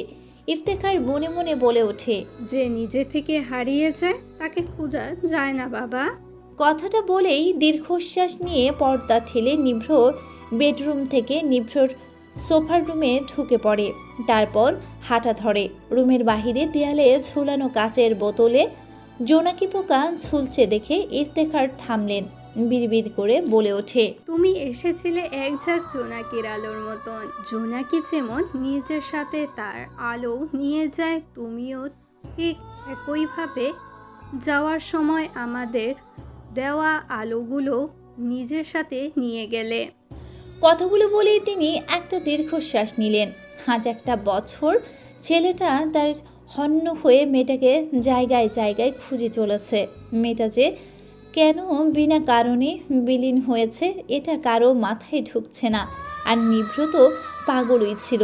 কয়েক মাস মেয়েটার নাম নিয়ে ডাকা, হুটহাট করে দরজা খুলে বাইরে চলে যাওয়া, কৃষ্ণচূড়া গাছের নিচে দাঁড়িয়ে বিড়বিড় করা, হঠাৎ হঠাৎ হাসা। এই তো কিছুদিন আগেই ভালো হয়েছে, হসপিটালে যাওয়া শুরু করেছে, সব কাজ ঠিক মতো করেছে, মডেলিংটাও করছে। কিন্তু তার পুরোপুরি সুস্থতার পেছনে একটা কারণ, সাফাকে খুঁজে বের করা। কেন হারিয়ে গেল এই কেনর উত্তর খোঁজা। 2 বছর আগে সাফার রাস্তা দিয়ে হেঁটে হেঁটে বাসায় যাচ্ছে। করে তার চোখ আটকায় পড়ে 5 বছরের একটা বাচ্চার উপর। একটা 5 বছরের মেয়ে মাথায় হাত দিয়ে কাঁদছে, মাথা ফেটে গেছে মনে হয়। সাফার রাস্তা ক্রস করে মেয়েটাকে সামনে দাঁড়ায়, নিজের এক হাত তার কপালে চেপে ধরে আস্তে করে জিজ্ঞেস করে, নাম কি তোমার বাবু? মেয়েটা কিছুক্ষণ তাকিয়ে থেকে বলে ওঠে, নেহা। মাথা ফেটেছে কিভাবে? রাস্তায় পড়ে গেছি ইটের সাথে লেগে। তুমি এখানে কি করো? মায়ের সাথে এসেছি তো, মাকে খুঁজে পাচ্ছি না তাই খুঁজতেছিলাম, কোথায় যেন গেছে। সাফা বুঝতে পারছে মেয়েটার কষ্ট হচ্ছে, তাই সে কান্না করছে। সাফা মেয়েটাকে কোলে তুলে নিল। মেয়েটা অদ্ভুতভাবে তাকে দেখছে। সাফা একটা সিএনজিকে দাঁড় করিয়ে উঠে পড়ে। যাওয়ার আগে পাশের ফলের দোকানদারকে বলে যায় ওর আম্মু খুঁজলে বলবেন। এনএসসি হসপিটালে নিয়ে গেছি। দোকানদার মাথা ঝাঁকিয়ে ঠিক আছে বললেন। সাফা বাচ্চাটাকে ধরে আছে, মাথা থেকে প্রচুর রক্ত বের হচ্ছে। তবে সাফা সেদিকে তাকাতে পারছে না। রক্ত তার প্রচণ্ড রকমের ফোবিয়া আছে, তাই সে এত রক্ত একসাথে দেখতে পারে না, দেখলেই মাথা ঘোরায়। সাফা বাচ্চাটার সাথে নানা ভঙ্গিতে কথা বলছে যাতে সে তার ব্যথা ভুলে থাকতে পারে। নিভ্র রোগী দেখছে, এখন বাচ্চাদের ওয়ার্ডে আছে। বাচ্চাদের প্রতি তার বিশেষ ভালোবাসা কাজ করে। বাচ্চাদের সাথে থাকতে তাকে মোটেও রাগী ভয়ঙ্কর মনে হয় না, মনে হয় কত ভালোবাসে সে সবাইকে। সবার ভালোবাসাই তার প্রাপ্য। বাচ্চারাও তাকে খুব ভালোবাসে। এক কথায় নিভ্রর জন্য পাগল এরা। নিভ্র বাচ্চাদের সাথে নানা ভঙ্গিতে গল্প করছে, আর যুবতীর নতুন নার্সগুলো তাকে দেখছে, এক কথায় ড্যাব ড্যাব করে দেখছে। নিভ্র একটা বাচ্চাকে কোলে নিয়ে হাত নাচিয়ে নাচিয়ে তাকে নাচ করাচ্ছে, আর বাচ্চাটা খিলখিল করে হেসে উঠেছে। তা দেখে নিভ্র হাসছে। নিভ্র আজকের মতো কাজ প্রায় শেষ, তাই উঠে দাঁড়িয়েছে। আজ তার অপারেশন নেই, তাই বিকেলেই বাসা যাবে বলে ঠিক করেছে। নিভ্র কাচের গ্লাসে দরজা ছেলে বাইরে আসতেই ধাক্কা। নিভ্র নিজের সাথে ধাক্কি মোটেও পছন্দ করে না, কারণ হসপিটালের নার্স প্রায় অজুহাত দিয়ে বা এমনিতেই গায়ে পড়ে তার উপর। হসপিটালের বেশিরভাগ মানুষ চিকিৎসার বদলে তাকে দেখতে আসে, তাই কড়া সিকিউরিটির ব্যবস্থা করেছে সে। রোগী ছাড়া হসপিটালে আসা নিষেধ। নিভ্র রেগে সামনে তাকায়। সাফাকে এভাবে বাচ্চা কোলে নিয়ে দাঁড়িয়ে থাকতে দেখে সে অবাক হয়। পা থেকে মাথা পর্যন্ত একবার পর্যবেক্ষণ করে। সাদা গোল জামা সাফাকে সাদা পরি লাগছে। চুলগুলো আজ খোপা করে রেখেছে, তবুও কিছু অবাধ্য চুল সামনে এসে তার নীলাভ চোখের পাপড়ির উপর পড়ছে। ক্লান্ত লাগছে তাকে। কপালে বিন্দু বিন্দু ঘাম, সাথে নাকেও ঘাম জমে আছে। সাফা চিৎকারে নিভ্র তার দিকে তাকায়। আপনি এখানেও? আজব তো, হসপিটাল কি আপনার বাপের? মনে তো হয় তাই, তা না হলে এখানেও মডেলিং করতে চলে আসছেন। আজে বাজে কথা রাখো, আর বাচ্চাটার কি হয়েছে বলো। সাফা অদ্ভুতভাবে তাকিয়ে দেখছে নিভ্রকে। তার ধারণা মতে পৃথিবীর সব চাইতে ভয়ঙ্কর পেশা হলো ডক্টরি। এটার মতো ভয়ঙ্কর আর কিচ্ছু নেই। আর সব ডাক্তারগুলো খারজ আর ভয়াবহ হয়। তাছাড়া ডাক্তারদের চেহারা দেখলেও তার ভয় করে, কেমন যেন বদসুরত হয় তারা। তার জীবনে এই প্রথম তার মনে হচ্ছে এই পোশাকটাকে, তার সামনে দাঁড়িয়ে থাকা লোকটাকে পারফেক্ট লাগছে। সাদা অ্যাপ্রনে, ভেতরে সাদা শার্ট, কালো প্যান্ট, গলায় ঝোলানো টেথিস্কোপ, আর সেই সবুজ চোখ যা মেয়েদের দুর্বল করার একমাত্র হাতিয়ার। এই ছেলের কাছে ভয়ঙ্কর সৌন্দর্য মণ্ডিত এই ছেলে। নিভ্র সাফার চোখের সামনে বিরক্ত নিয়ে তুড়ি বাজিয়ে বলে ওঠে, সমস্যাটা কি? এভাবে তাকিয়ে না থেকে বলো কি হয়েছে বাচ্চাটার। আর বাচ্চাটা তোমার কে? আমার কেউ না, বাচ্চাটা রাস্তায় পেয়েছি। কিন্তু এত কথা আপনাকে কেন বলবো? ডাক্তার কই? সিস্টার দিয়া। নিভ্র চেঁচিয়ে ডেকে ওঠে। Yes sir. বাচ্চাটাকে ওর কোল থেকে নাও, মাথায় ব্লিডিং হচ্ছে, ইমিডিয়েটলি শিলি দিতে হবে। এই, আপনি কি সব বলছেন? দেখেন, এটা কিন্তু শুটিং করার টাইম না। বাচ্চাটা সত্যিই অসুস্থ, ওকে সত্যি ডাক্তারের প্রয়োজন। আপনার মতো নকল ডাক্তার মানে মডেলকে না, বুঝছেন? নিভ্র জবাব দিল না, বাচ্চাটাকে কোল থেকে নিয়ে নিল। সে জানে এই মেয়েকে একটা বললে এ আরও 3টে শুনিয়ে দেবে। নার্স দিয়া বলে, আরে ম্যাম, আপনি জানেন না উনি ডাক্তার। আরে উনি তো ডক্টর নিভ্র নীল। সাফা হা করে নিভ্রের দিকে তাকিয়ে আছে। এবার আবার ডাক্তার? সাফা অবাক হয়ে বলে ওঠে, এই আপনি কি 10 ভুজা? কত কিছু করেন আপনি। একবার ভিলেন, একবার মডেল, আর এখন doctor. How can this possible? কেমনে? নিভ্র সাফার চোখ বড় করা দেখে হালকা হাসে, যা দেখে দিয়ার মুখ হা হয়ে যায়। তার 3 বছরের চাকরিতে সে কখনো নিভ্রনীলকে কোনো মেয়েকে দেখে হাসতে দেখেনি। নিভ্র বাচ্চাটাকে দিয়ার কোলে দিয়ে বলে ওঠে, দ্রুত জরুরি বিভাগে নিয়ে যাও, আমি আসছি। দিয়া হাঁটা দেয় বাচ্চাটাকে কোলে নিয়ে, আর বারবার পেছনে ঘুরে তাকিয়ে দেখে। তার তো মাথায় ঢুকছে না এই ভয়ঙ্কর প্রাণী নিভ্র বিনা কারণে নোটিশ ছাড়া হাসলো কেমনে। ভয়াবহ ব্যাপার। এটা নিয়ে আজ সবার সাথে একটা সমালোচনার পাহাড় তৈরি করা যাবে। নিভ্র অ্যাপ্রনের নিচ দিয়ে প্যান্টের পকেটে হাত দিয়ে সোজা হয়ে বলে, বাচ্চাটার ফ্যামিলি মেম্বার কই? আমি কি জানি, আমি তো ওকে রাস্তায় পেয়েছি। এসব ছাড়েন, শুধু এটা বলেন আপনি সত্যি ডাক্তার? তোমার এখনো সন্দেহ আছে? আছে হোয়াট? না মানে আপনি একজন হয়ে এত কিছু কিভাবে করেন সেটাই সন্দেহ হচ্ছে। আর কি কি পেশায় আপনি নিয়োজিত আছেন বলবেন? তোমার মনে হয় আর কয়টা বাকি আছে? মনে তো হয় আরো 10-12টা। তীব্র আবার মুখ টিপে হাসলো, তারপর পেছনে ঘুরে বলে, আর নেই। আপনার বাকি পেশাগুলোর মাঝে এটা সুন্দর বেশি, তাই আজ থেকে আপনার নাম চেঞ্জ করা হলো।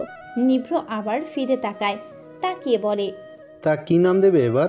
ভিলেন বাট মডেল পড়েলো বাট শুধু ডাক্তার সাহেব। বলেই একটা মিষ্টি হাসি দেয়। নিভ্র অদ্ভুত নজরে দেখে সেই হাসি, মুখের চারপাশে চোখে বুলিয়ে গালের টোলটা খুঁজে, কিন্তু ব্যর্থ হয় সে। চোখ মুখ না খিচড়িলে বা দাঁত বের না করলে সাফার টোল দেখা যায় না। নিভ্র ডান হাত দিয়ে সামনের চুলগুলো পেছনে নিল, সবুজ চোখগুলো সরু করে সাফার দিকে তাকালো। কিছুক্ষণ তাকিয়ে পেছনে ঘুরে সামনে হাঁটা দেয়। সাফার সামনের আসা চুলগুলো হাত দিয়ে সরাতেই ভিজা ভিজা লাগে হাতটা। সামনে এনে রক্তে হাত দেখে সাফার মাথা ঘুরে ওঠে, ঘামে তার কপালে ভিজে ওঠে। হঠাৎ চারপাশে অন্ধকার হয়ে আসে। আজ দুপুরে সে লাঞ্চ করেনি, বাবা বাসায় ছিল না, আর তার বাবা না থাকলে তার খেতে ভালো লাগে না। সব মিলিয়ে শরীর দুর্বল থাকায় সাফা ধাম করে সেন্সলেস হয়ে পড়ে যায়। নিভ্র অনেকটাই চলে গেছে। পেছনে কিছু পর হালকা আওয়াজে নিভ্র পেছনে ঘুরতেই সাফাকে দেখল না। নিচের দিকে তাকিয়ে সে চকিতে সাফার কাছে গেল, ডান হাত ধরে ঘড়ির দিকে তাকিয়ে পালস রেট চেক করলো। খুব ধীর গতি দেখেই বুঝতে পারে দুর্বলতা। নিভ্র চারপাশে একবার তাকালো, একবার ভাবছে কোলে তুলে নিবে, আবার কেন যেন নিতে পারছে না।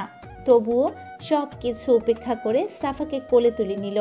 সাথে সাথে নিভ্রের হার্ট দ্রুত গতিতে চলতে শুরু করে, নিঃশ্বাস দীর্ঘ হয়ে আসে। নিভ্র চোখ বুঝতেই কয়েকটা নিঃশ্বাস নিল। জীবনে প্রথম সে এমন কম বয়সের কোনো যুবতীকে কোলে নিয়েছে। তার মতো স্ট্রং লোকেরাও কাঁপাকাঁপি হচ্ছে, ভাবতেই তার অবাক লাগছে। নিভ্র সাফাকে বেডে শুয়ে দিল, এক হাতের রক্ত পরিষ্কার করে দিল। নার্সকে স্যালাইন নিয়ে আসতে বলল। স্যালাইন আনতেই ডান হাতে লাগিয়ে দিল। নার্স অবাক হয়ে দেখছে, বয়স্ক হয় তার অদ্ভুত লাগছে ব্যাপারটা। নিভ্র সাধারণত মেয়েদেরকে থেকে যথেষ্ট দূরত্ব বজায় রাখে। এখানে নিজের রুমে চেক আপ বেডে শুয়ে দিয়েছে, ব্যাপারটা ভিন্ন। তবুও নিভ্র রোগীদের প্রতি যত্নবান ভেবে তিনি এড়িয়ে গেলেন। নিভ্র নিজের রুম থেকে বেরিয়ে গেল, মনে মনে একটা দীর্ঘশ্বাস নিয়ে বলে ওঠে, কি হচ্ছে তোর নিব্র? এভাবে ডেসপারেট হওয়ার মতো কিছু নেই, কুল কুল। নিভ্র বাচ্চা মেয়েটার মাথায় ব্যান্ডেজ করে দিয়েছে, তাকে একটা কেবিনে রেখেছে। রক্ত একটু বেশি গেছে, তাই তাকে এক ব্যাগ রক্ত দিতে হয়েছে।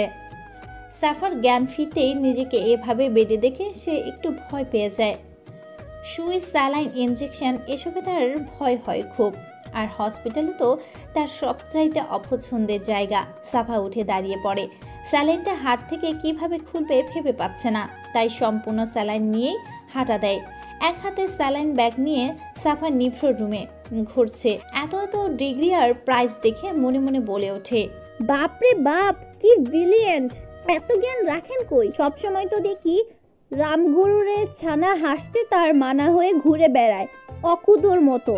সাফা দুষ্টু বুদ্ধি নিয়ে নিভ্রকে নকল করা শুরু করে। এই মেয়ে, সমস্যা কি? তুমি বেশি কথা বলো, চুপ করো, তা না হলে ফেলে দিব। সাফা নিভ্রের অ্যাপ্রনটা গায়ে জড়িয়ে নেয়।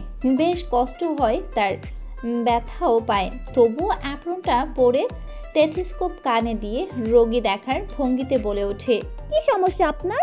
নিজেই আবার রোগীর জায়গায় জবাব দেয়, পেটে ব্যথা, প্যারাসিটামল 2 বেলা খাবেন, ভালো হয়ে যাবেন। আর আপনার কি সমস্যা? জ্বর, প্যারাসিটামল 3 বেলা খাবেন। আর আপনার?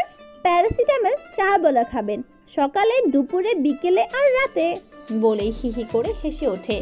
সাফা অ্যাপ্রনটা পরে নাচতে নাচতে সামনে তাকিয়ে থ হয়ে দাঁড়িয়ে যায়। তাড়াতাড়ি নিজের গায়ে অ্যাপ্রনটা নিয়ে টানাটানি করছে। নিভ্র বুকে হাত গুজে দরজায় ঠাঁই দিয়ে দাঁড়িয়ে আছে। তার প্রচণ্ড হাসি পাচ্ছে, আর মনে মনে ভাবছে, এই মেয়ে ডাক্তার হলে সব রোগী মারা পড়তো। সব রোগের জন্য প্যারাসিটামল দিয়ে দিবে, তাও 3 বেলা। সাফা ভয়ে অ্যাপ্রনটা খুলতে চাচ্ছে, তাই হাতের স্যালাইনটার কারণে ব্যথা পাচ্ছে। নিভ্র বুকের হাতগুলো নামিয়ে নেয়, সোজা হয়ে সাফার সামনে এসে দাঁড়ায়। সাফার হাতগুলো অ্যাপ্রন থেকে ছাড়িয়ে নিয়ে ধীরে ধীরে হাত দিয়ে সাফার গা থেকে অ্যাপ্রনটা খুলে দেয়। কান থেকে টেথিস্কোপটাও খুলে পাশের টেবিলে রেখে দেয়। সাফা অবাক হয়ে দেখছে। সে ভেবেছে তাকে আজ বেশ ঝাড়ি খেতে হবে। ভাগ্য ভালো এমন কিছুই হয়নি। নিভ্র এবার সরু চোখে তাকিয়ে বলে, প্যারাসিটামল যদি সব রোগের ওষুধ হয় তাহলে আমাদের মতো ডাক্তারের প্রয়োজন ছিল না। ভাগ্যিস তুমি ডাক্তারি পড়নি, তা না হলে রোগীরা এমনিতেই মারা যেত। যে হারে প্যারাসিটামল 2 বেলা 3 বেলা 4 বেলা করছো, হার্ট অ্যাটাক করলেও তুমি এই প্যারাসিটামল দিতে। মাই আল্লাহ বলে হালকা মাথা ঝাঁকিয়ে হেসে ওঠে। সাফা সব ভুলে অপলক তাকিয়ে আছে। সে জানতই না এই গোমরু মুখটা হাসতেও পারে, আর হাসলেও একে এত সুন্দর লাগে ভাবা যায়। সাফা অবাক হয়ে দেখছে। সাফাকে এভাবে তাকিয়ে থাকতে দেখে নিভ্র হাসি থামিয়ে দিল। সাফার ভাবনার ইতি হলেই সে বলে, মেয়েটা কেমন আছে? ভালো আছে। দেখা করতে পারি? চলো আমার সাথে, তবে তার আগে তোমার স্যালাইন খুলে দেই। তা না হলে স্যালাইন প্রায় শেষ, যে কোনো সময় রক্ত উঠে যেতে পারে। এদিকে আসো। সাফা লাফিয়ে 2 কদম দূরে গিয়ে করুণ সুরে বলে ওঠে, না না, খুলতে হবে না, ব্যথা পাবো, প্লিজ। এটা খুলতে হবে না মানে কি? এটা না খুললে তোমার হাতের রক্ত স্যালাইনের নলে উঠে যাবে। এদিকে এসো মানে এসো, ফাজলামি করবে না। দেখেন, আমি কি আপনাকে এটা লাগাতে বলছি? না তো, আপনি নিজেই লাগিয়েছেন। এখন আমি খুলতে চাই না, তাই খুলবো না। প্লিজ, আপনি এটা খুললেন না, জানেন কত ব্যথা হবে। আও, আমার এখনই কষ্ট হচ্ছে। সাফার কথা শুনে নিভ্র বিরক্ত হলো। 1 পা 2 পা করে এগিয়ে গেল সাফার কাছে। একটানে ওকে নিজের কাছে এনে কোমর জড়িয়ে নিতেই সাফা যেন আকাশ থেকে পড়েছে। এমন করে তাকিয়ে চোখ বড় বড় হয়ে গেছে। নিভ্র এই সুযোগটা কাজে লাগিয়ে হাতের স্যালাইনটা খুলে দিতে সাফা ব্যথা পায়। ব্যথার কারণে সাফার চোখে পানি চলে আসে। নিভ্র বলে, কিছুক্ষণ পরেই ভালো হয়ে যাবে, এখন কান্নাকাটি করবে না। ঝগড়ায় তো 1 নাম্বার, আর সামান্য সুইকে ভয় পাও? আজব মেয়ে তুমি। আমি তো তোমাকে সাহসী মনে করেছি। যেভাবে সবার সামনে আমার মাথা ফাটিয়েছো, এভাবে তাকাবে না। চলো মেয়েটার কাছে। নিভ্র মনে মনে হাসলো। সাফার এমন মুখ ফুলানো দৃশ্য দেখে তার ভালোই লাগে, সাথে হাসি পায়। পরক্ষণে আবার নিজেকে সামলে নেয় নিভ্র। সাফা বাচ্চা মেয়েটার সাথে কথা বলছে, তাকে গল্প শোনাচ্ছে। নিভ্র সোফায় বসে দেখছে ওদের। সাফা হাত নাড়িয়ে গল্প বলছে। নিভ্র স্থির দৃষ্টি দিয়ে রেখেছে তাদের দিকে। হঠাৎ একটা মহিলা হাউমাউ করে কেঁদে রুমে ঢুকে পড়ে। সাফা নিভ্র দুজনেই অবাক হয়। সাফার হাতের ভাঁজ থেকে বাচ্চাটা চেঁচিয়ে বলে, আম্মু আম্মু, আমি এখানে, তুমি কোথায় ছিলে? সাফা বুঝতে পারে বাচ্চাটার মা এ। সাফা সরে ওনাকে জায়গা করে দেয় আর মুচকি হেসে নিভ্রর পাশে বসে পড়ে। নিভ্র কিছুক্ষণ তাকিয়ে থেকে বুঝতে পারে এরা মা মেয়ে। সাথে সাথে তার মাথায় রগগুলো ফুলে ওঠে। মনে মনে বলে, কেমন মা মেয়েকে রাস্তায় একা রেখে ঘুরে। নিভ্র বিরক্তর সাথে রাগ নিয়ে মহিলাটাকে কিছু বলে বসা থেকে উঠে দাঁড়ায়। সাফা নিভ্রর হাত ধরে বসিয়ে দেয় আর তাদের দিকে এক দৃষ্টিতে তাকিয়ে বলে, মায়ের গায়ে স্পেশাল একটা গন্ধ থাকে, বুঝলেন? সে গন্ধ শুধু সন্তানরাই পায়। আমি যখন ভূতের মুভি দেখে তার কোলে গুটিসুটি মেরে জড়িয়ে ঘুমাতাম, তখন এটা পেতাম। মা তো জোনাকি আলোর মতোই আমাদেরকে আলোকিত করে। দেখেন, বাচ্চাটা এতক্ষণ চুপ করেছিল, কিন্তু মাকে পেয়ে সে ব্যথা ভুলে তার সাথে কেমন হেসে হেসে কথা বলছে, কত খুশি দেখাচ্ছে। মাকে জড়িয়ে গায়ে ঘ্রাণ নিচ্ছে। নিভ্র সাফার দিকে তাকিয়ে আছে। মায়ের সম্পর্কে বলা কথাগুলো তার কলিজা ছুঁয়ে ছুঁয়ে যাচ্ছে, চোখ ভিজে আসছে। হঠাৎ পুরনো কথা মনে হতেই সে সাফার হাত ছাড়ি দিয়ে উঠে দাঁড়ায়। বাচ্চাটাকে আর তার মাকে একবার থেকে কাচের গ্লাস ঠেলে বেরিয়ে যায়। সাফা অবাক হয়ে কিছুক্ষণ তাকিয়ে থেকে নিভ্রর পেছনে ছুট লাগায়। নিভ্র সোজা নিচে চলে যায়। হসপিটালের সামনে বিশাল বাগান, ফুলের গাছে ভরপুর জায়গাটা। বাগানের পাশে পার্কিং এরিয়া। নিভ্র বাসায় যাবে বলে সেদিকে হাঁটা দেয়। এখন সন্ধ্যা হয়ে গেছে। এই দিকটার লাইটগুলো এখনো জ্বালানো হয়নি। নিভ্র এগোতেই সাফা ওর হাত ধরে ফেলে। রাগে রাগি গলায় হাঁপাতে হাঁপাতে বলে, আপনি কি মানুষ বলেন তো? আমার কিন্তু সন্দেহ আছে, মনে হয় এলিয়েন টাইপের কিছু হবেন, তা না হলে এত তাড়াতাড়ি কিভাবে নিচে নেমে এলেন? তুমি হয়তো জানো না লিফট আছে হসপিটালে, আর আমি লিফট দিয়ে নেমেছি। রাত হয়ে এসেছে প্রায়, বাসায় যাও। আরে দাঁড়ান না, এই বাগানটা সুন্দর তো। এটার চাইতে বড় কথা ওই বাচ্চাটার সাথে দেখা না করে চলে এলেন যে। ওকে বাই তো বলে আসতে পারতেন। চলেন। না, বাই বলতে হবে না, মুড নেই। আমি বাসায় যাব। আর বকবক না করে যাও এখান থেকে। সাফা গাল ফুলিয়ে দাঁড়িয়ে পড়ে। এই লোক এমন কেন? একটু নর্মাল বিহেভ করলে কি হয়? সাফা চারপাশে চোখ বুলাতেই চেঁচিয়ে ওঠে। নিভ্র এমন চেঁচামেচি শুনে দ্রুত সাফার কাছে এসে দাঁড়ায়। সাফা খুশিতে গদগদ হয়ে হাত দুটো একসাথে মুষ্টিবদ্ধ করে বলে, ওয়াও, জোনাকির আলো। নিভ্র ঘুরে দাঁড়ায়, সামনে তাকিয়ে দেখে সারা বাগান জোনাকির আলোয় আলোকিত হয়ে আছে। নিভ্র আবার সাফার দিকে তাকালো। সাফার গায়ে এসে জোনাকি বসেছে। সাফাকে জোনাকি নিজের আলো দিয়ে আলোকিত করছে। হলুদ আলোয় আলোকিত। নিভ্র অবাক হয়ে দেখছে। তার মনে হচ্ছে তার সাথে কিছু একটা হচ্ছে, ভয়ঙ্কর কিছু হচ্ছে। হঠাৎ সে সাফার পেছনে গিয়ে দাঁড়িয়ে পড়ে। এক হাত সাফার কোমরে রেখে আরেক হাত সাফার ডান হাতে রাখে। সাফা চমকে তাকায়। তার সারা শরীরে শিহরণ দিচ্ছে মনে হয়। সাফা ঘাড় ঘুরিয়ে তাকায়। নিভ্র ইশারায় চুপ থেকে সামনে তাকাতে বলে। সাফা চুপ সরিয়ে সামনে তাকায়। নিভ্র সাফার ডান হাতের পিঠে নিজের হাতে নিয়ে তার সামনে লম্বা করে বাড়িয়ে দিল। সাথে সাথে এক ঝাঁক জোনাকি উড়ে এসে সাফার হাতে বসে। সাফা তো খুশিতে নেচে দিবে টাইপের অবস্থা। সাফা ঘুরে নিভ্রর দিকে তাকায়। নিভ্রও তাকায়।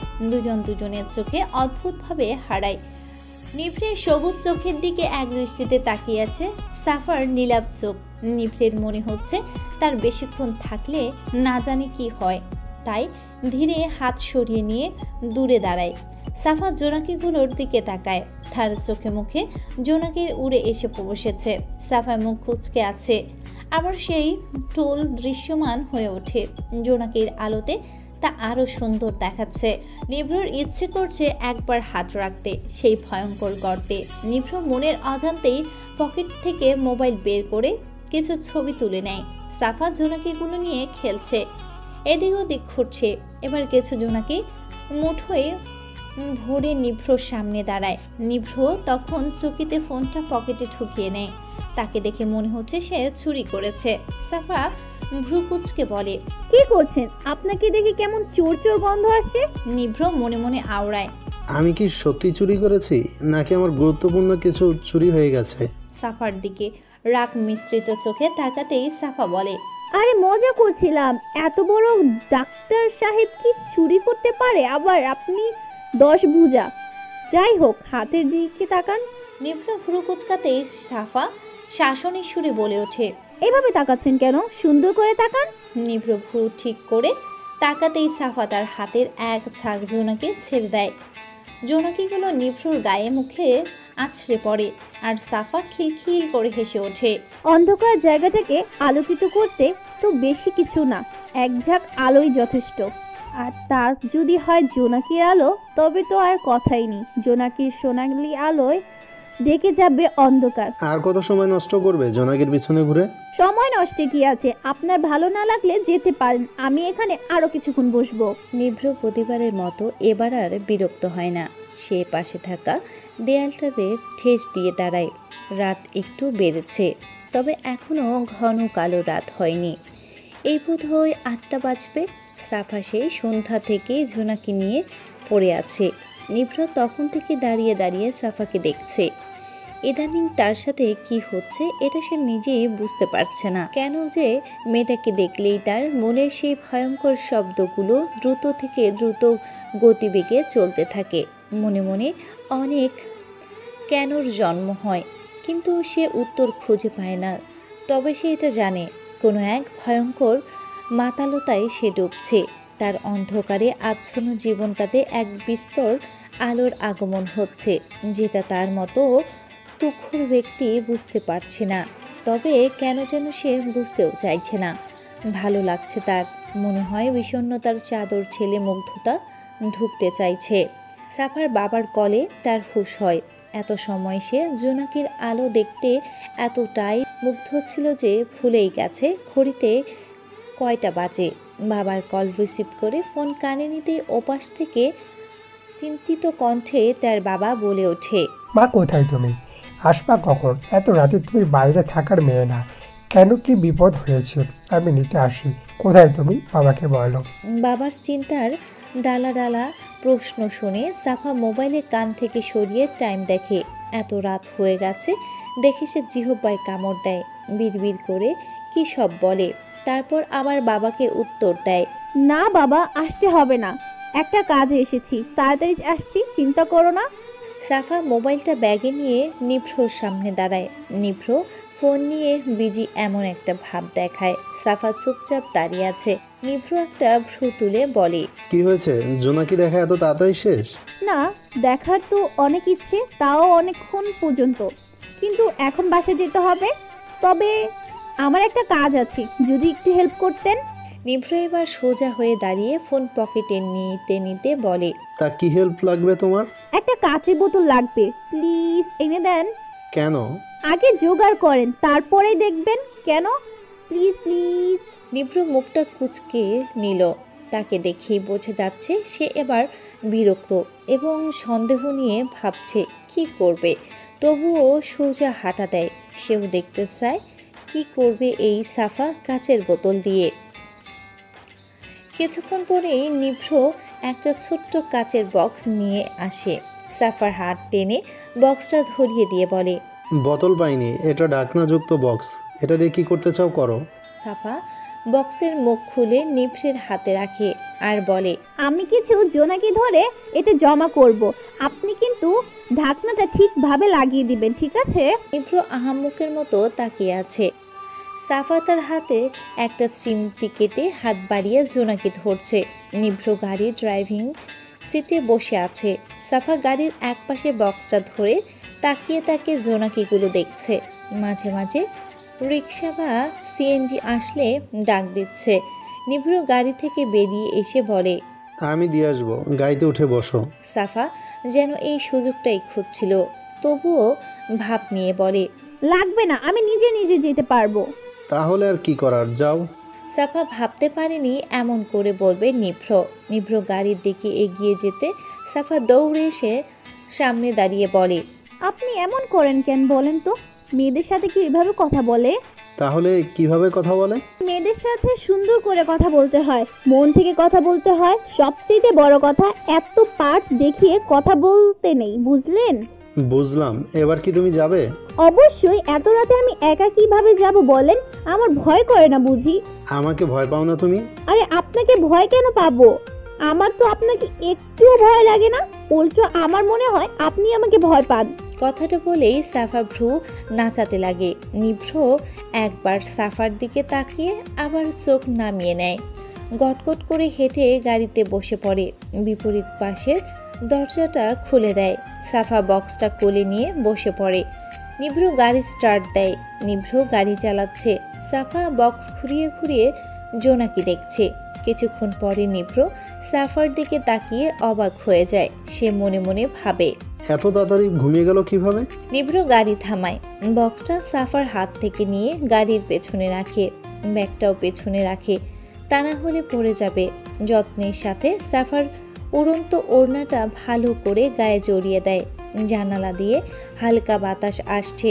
নিভ্র অপলক সাফার দিকে তাকিয়ে আছে। সাফার মুখের উপর ছোট ছোট চুলগুলো এলোমেলো হয়ে পড়ে আছে। নিভ্র মনের বিরুদ্ধে গিয়ে সেই চুলগুলোকে তার গাল থেকে সরিয়ে দিল।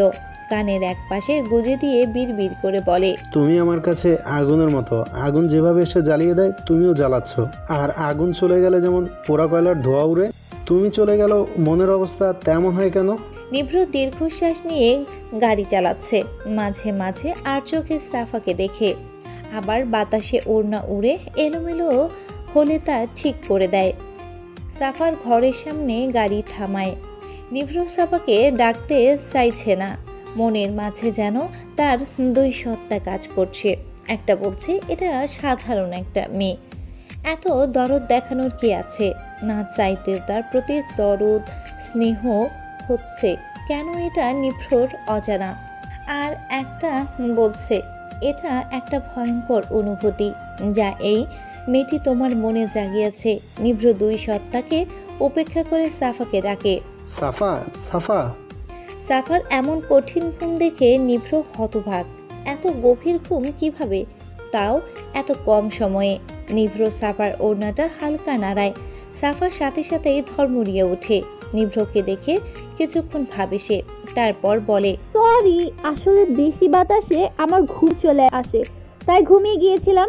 ইটস ওকে, যাও, তোমার বাসায় চলে এসেছে। আপনাকে ধন্যবাদ পৌঁছে দেওয়ার জন্য। তুমি আবার ধন্যবাদও দিতে পারো? এভাবে বললেন কেন? নিভ্র জবাব দিল না, সামনের দিকে তাকায়। সাফা ঠাস করে গাড়ি থেকে বেরিয়ে ঠুস করে দরজা বন্ধ করে দেয়। জানালার কাছে মাথা দিয়ে বলে, আপনি কখনোই বউ খুঁজে পাবেন না, বুঝলেন? বউ যদি পেতে চান, তিতা করলার মতো কথা বাদ দিয়ে মেয়েদের সাথে কিউট করে কথা বলতে শিখুন, বুঝলেন ডাক্তার সাহেব? সাফা সোজা হেঁটে হেঁটে গিয়ে ঢুকে যায়। নিভ্র মুচকি হেসে তাকায় আর মনে মনে বলে, সত্যি পোড়া কয়লার মতো ধোয়া উঠছে, কিন্তু কেন? নিভ্র নিজের বাসার সামনে গাড়ি দাঁড় করিয়ে গাড়ি থেকে নামতে যাবে এমন সময় সাফার জোনাকির বক্সটা আর তার ব্যাগটা চোখে পড়ে।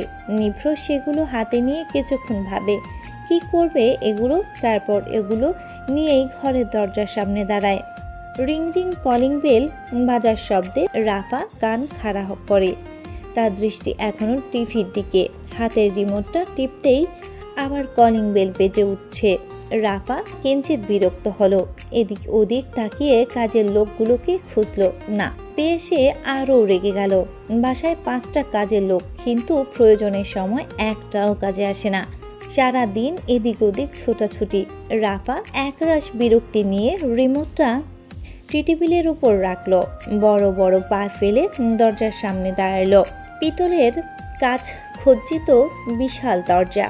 রাফা দরজার হ্যান্ডেল দুদিকে হাত রেখে টেনে তা খুলল। সামনের ব্যক্তিকে দেখে তার এত বিরক্ত আর রাগ নিমেষেই উধাও হয়ে গেল। নিভ্রর কানে ফোন নিয়ে কথা বলছে, তার এক হাতে সাফার জিনিসগুলো। রাফা অবাক হলো। নিভ্রর প্রতি তার যে আলাদা ফিলিংস আছে তা ভাই বোনের মতোই। আসল কথা, নিভ্র ভাইয়াকে রাফার খুব অদ্ভুত লাগে। তার সব সময় কার ইচ্ছে সে নিভ্রের সাথে 2 কাপ কফি হাতে বারান্দায় গল্পগুজব করবে, আর নিভ্র ভাইয়া উচ্চ শব্দে হেসে উঠবে। কিন্তু নিভ্র তেমন না।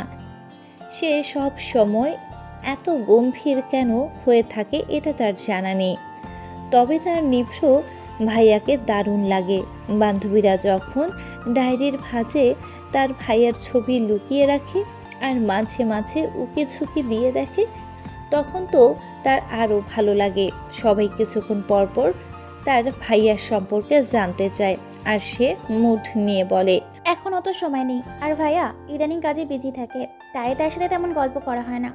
যদিও নিভ্রর সাথে তার মোটেও গল্প করা হয় না, তবুও সবাইকে এনিয়ে বিনিয়ে কত কথা সে যে বানিয়ে বলে তার ইয়াতা নেই। নিভ্র এক ভ্রুক তুলে বলে ওঠে, হা করে তাকিয়ে কি দেখছিস? দরজার সামনে থেকে সর, আমি ভিতরে যাব। রাফা নিজের ভাবনায় সুতো ছিঁড়ে একপাশে হয়ে দাঁড়িয়ে পড়ে।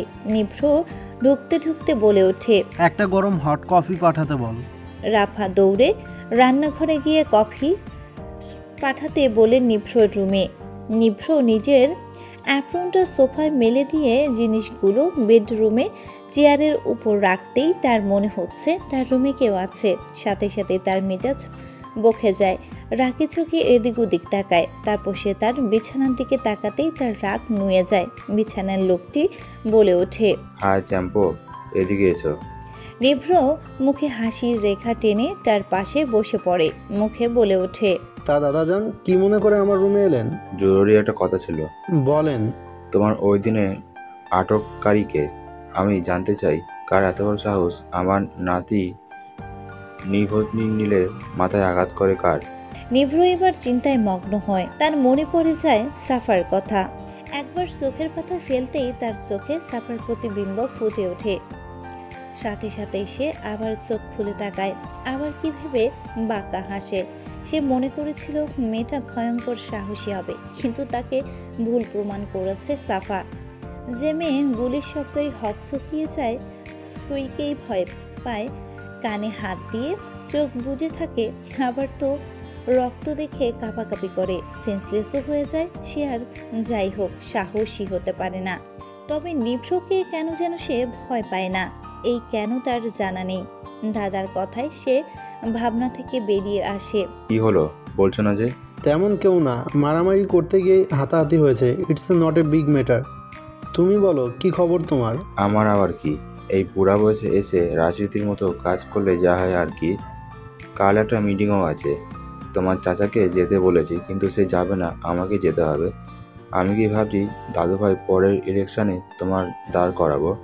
তুমি এমনই সেলিব্রিটি, আবার নেতা হিসেবেও ভালো। আর ডাক্তারি পেশা কথা নাই হয় বলি, কি বলো? এত কিছু এখনো ভাবিনি। ভাবো দাদুভাই, তুমি আমার জায়গায় দাঁড়াবে। পরোটা তো রাজি হচ্ছে না। যাই হোক, ওকে ওর মতন থাকতেই দেওয়াটা উত্তম। ওকে আজ দেখলাম না যে, কোথায় গেছে? আমি কি অত সেলিব্রিটি নাকি? আর আমি 10 বোঝা না যে এক হাতে তোর মতো হাজার কাজ করব। কি বলো দাদু? অভ্র নিজের চশমাটা ঠিক করতে করতে রুমে এগিয়ে এলো। নিভ্র এক পলক তাকালো, দাদা একবার তাকালো। অভ্রর গায়ের রং ফর্সা, যদিও নিভ্র চাইতে একটু চাপা, তবে তার গোলগাল চোখগুলো দারুণ। যদিও এই দারুণ চোখ সে চশমার মাঝে ঢেকে রাখে। মুখে খোঁচা খোঁচা দাড়ি, চোখ কারা সুঠাম দেহ। নিভ্র যেমন হিট, সেও কম নয়। মেয়েরা যে রাজীবের চেয়ে অভ্রনীল। রাজীব চৌধুরী বলতে অজ্ঞান, এটা সবার জানা। মেয়েদের থেকে দূরে থাকে না, তবে প্রেমের প্যারায় পড়তে চায় না বলেই মেয়েদেরকে রিজেক্ট করে বসে। অভ্র এক গাল হেসে নিভ্রর কাঁধে চাপড় বসে পড়ে, আবার হেসে বলে ওঠে, নে দেখে নে মনের মতো করে, কেমন লাগছে আমাকে বল। নিভ্র ভ্রুজোড়া তুলে ঠোঁট কামড়ে হাসে। অভ্র এই হাসি দেখে বলে, ভাই তুই বেসিক্যালি আমি ছেলে বলে, তা না হলে তোকে তুলে নিয়ে যেতাম। তা তুলে নিয়ে কি করতি? বিয়ে? তুই যে দিন দিন বলদ হয়ে যাচ্ছিস তা আমার জানা আছে। তুমিও জেনে নাও দাদু, এই ছেলের কথাবার্তা আমার মোটেও সুবিধার মনে হচ্ছে না। শালা তোকে যত ভালো ভাবি অতটাও ভালো তুই না। কথাটা বলেই অভ্র বালিশ দিয়ে মারা শুরু করে। মাহবুব সাহেব তার হাসির তালে ঝুলে পড়া গালটাও নড়ে নড়ে উঠছে। মনে মনে দোয়া করে এদের ভালোবাসা যেন নজর না লাগে। চায়ের কাপে চুমুক দিতে দিতে অভ্র নিভ্রর দিকে তাকিয়ে বলে ওঠে, ভাই যে মেয়েটা আমার কোমর ভেঙেছে না, ও আমাকে পেন কিলার দাম জিজ্ঞেস করছে, তার দামটা কত রে? নিভ্র চোখ বাঁকিয়ে তাকায়, ডান হাত দিয়ে সামনে আসা চুলগুলো সরিয়ে দিতে দিতে বলে ওঠে, মেয়েদের চক্করে পড়েছিস মনে হয়। মোটেও তেমন কিছু না, তবে মেয়েটা একটু ভিন্ন দাজের বুঝলি। ইংলিশ নিয়ে তার ভয়ঙ্কর অবজেকশন, কি বলে সবই অদ্ভুত। বলে হেসে উঠে অভ্র। নিভ্র কিছুক্ষণ তাকিয়ে থেকে ভাবনায় ডুব দেয়। সাফাও যে তাকে 5 টাকা দিতে চেয়েছে, কথাটা ভেবে সে মৃদু ঠোঁট বাঁকায়। মুগ্ধ হয়ে সে চোখ বুঝে সাপার কানে হাত দিয়ে চোখ বুঝে দৃশ্যটা দেখে নেয়। জোনাকির আলোতে চকচক করে সেই মুখ আর সেই টোল পড়া হাসি। চোখ বুঝতেই হাসি নিভ্র। এবার সে কিছুক্ষণ চোখ বুঝেই ছিল। ভালোই লাগছে তার, কেমন যেন স্নিগ্ধ অনুভূতি কাজ করছে। অভ্র নিজের ফোনটা পকেট থেকে বের করে ফোনটা অন করলো। গ্যালারিতে ঢুকতেই ক্যামেরায় ফোল্ডারে একটা ঘুমন্ত মেয়ের ছবি ফুটে ওঠে। তাতে ক্লিক করতেই তা সম্পূর্ণ স্ক্রিনে জুড়ে ভাসে। অভ্র অপলক তাকিয়ে দেখে সাফাকে টেবিলের মাথায় রেখে ঘুমাতে দেখে তখনই মনের অজান্তেই ছবিটা তুলে নিয়েছে সে। অভ্র কিছুক্ষণ তাকাতেই তার কেমন যেন লেগে ওঠে, তাই আবার মোবাইল পকেটে রেখে দেয়। নিভ্রর দিকে তাকিয়ে বলে ওঠে, নিচে যাচ্ছি, তুই তো কাজ ছাড়া যাবে না, থাক এখানে পরে। বলেই বড় বড় পা ফেলে রুম থেকে বেরিয়ে যায়। নিভ্র কিছুক্ষণ তাকিয়ে থেকে বিছানায় চিত হয়ে শুয়ে পড়ে। সাফা তার বাবার সাথে কথা বলছে। সে প্রচণ্ড রেগে আছে। তার একটাই কথা, বাবা প্লিজ, না গেলে হয় না। না মা, কেসটা অনেক ইম্পর্ট্যান্ট, তাই যেতেই হবে। আমি যদি পারতাম তাহলে কখনোই যেতে চাইতাম না। তুমি চিন্তা করো না, শাখাওয়াত খুবই ভালো মানুষ। যদিও তোমাকে এই প্রথম দেখবে, তবে তোমাকে মেয়ের মতোই রাখবে, তাই চিন্তার কারণ নেই। হলের জন্য অ্যাপ্লাই করেছো? না বাবা, কাল করে দিব। সাফা দীর্ঘশ্বাস নিল। চোখের তার পানি চিকচিক করছে, যে কোনো সময় এক ফোঁটা গড়িয়ে পড়তে পারে। তার বাবার সিলেটে পোস্টিং হয়েছে, তাই তাকে ঢাকা ছেড়ে যেতে হবে। কিন্তু সে চায় না বাবাকে ছাড়া থাকতে, তবে না চাইতেও এখন তাকে থাকতে হবে। বাবা মাকে ছাড়া সে একদিনও কোথাও কাটায়নি। এখন কিভাবে থাকবে ভাবতেই তার ভয় লাগছে। সাফা বারান্দায় দাঁড়িয়ে আছে। রাতের আকাশটা সুন্দর, মনে হয় কাল রোদ হবে ভালো। তারাগুলো চিকচিক করে জ্বলছে। হঠাৎ নিজের ব্যাগ আর জোনাকির বক্সের কথা মনে পড়তেই সে তার বাবার মোবাইল দিয়ে তার মোবাইলে কল করে। একটা সুন্দর রিংটোনে নিভৃত চোখ খুলে তাকায়। এটা তার ফোনের রিংটোন না। সে চারপাশে একবার চোখ বুলিয়ে সাফার ব্যাগ দেখতে পায়, টেবিলে এক সাইডে চেয়ারের উপর রাখা। ভাগ্যিস দাদা আর অভ্র দেখেনি, দেখলে তাকে কি ভাবতো কে জানে। নিভ্র ভাবতেও পারছে না তার কি হয়েছে, নিজেকে কেমন চোর চোর লাগছে। নিভ্র সাফার ব্যাগ থেকে ফোনটা হাতে নিতেই রিং বেজে ওঠে। একটা লোক আর সাফার ছবি দেখে নিভ্র বুঝতে পারছে এটা সাফার বাবা। স্ক্রিনে বাবা নামটা ভেসে উঠেছে বারবার। নিভ্র ফোনটা রিসিভ করে কানে ধরে। সাফা উপাস থেকে বলে ওঠে, আপনাকে তো ভালো মানুষ মনে করেছি, শেষমেশ আপনি আমার জোনাকি আর ব্যাগ চুরি করেছেন। আল্লাহ! ফালতু কথা রাখো। একে তো মরার মতো ঘুমিয়েছিলে, আবার এইসব আমার গাড়িতে রেখেছো। তাই ফালতু কথা রাখো, আমার হসপিটালে এসে এগুলো নিয়ে যাবে। তোমার এইসব জিনিসে আমার বিন্দুমাত্র ইন্টারেস্ট নেই। সো ফালতু বকা বন্ধ করো আর এখন রাখো। নিভ্র কল কেটে দিয়ে বুকে হাত দেয়। মেয়েটার ভয়েস শুনলেও তার বুক ধাক ধাক করে সাউন্ড করে, দম আটকে আসে। সাফার ব্যাগে একটা সাদা রুমাল দেখতে পায় নিভ্র। হাত বাড়িয়ে রুমালটা নেয়। সে জানে একজনের অনুমতি ছাড়া তার ব্যাগে হাত দেওয়া উচিত না, তবুও সে রুমালটা নিল। রুমালটা নাকে ধরতেই এক মিষ্টি ঘ্রাণ নাকে আসে। নিভ্র যেন মুহূর্তেই অদ্ভুত অনুভূতি হয়, শরীর যেন শিহরিত হচ্ছে। সাফা হাবার মতো তাকিয়ে আছে মোবাইলের দিকে। কি অদ্ভুত লোক। হ্যালো বন্ধুরা, তোমাদের সবাইকে অনেক অনেক ধন্যবাদ এতক্ষণ আমাদের সঙ্গে থাকার জন্য। আমাদের গল্পগুলো তোমাদের কাছে ভালো লাগলে, তোমাদের হৃদয় স্পর্শ করতে পারলে অবশ্যই আমাদের চ্যানেলটি সাবস্ক্রাইব করে এবং তোমাদের মূল্যবান মতামত কমেন্ট করে আমাদের সঙ্গেই থাকবে। আর হ্যাঁ, গল্পটি ভালো লাগলে অবশ্যই তোমাদের বন্ধুদের সাথে শেয়ার করতে ভুলবে না।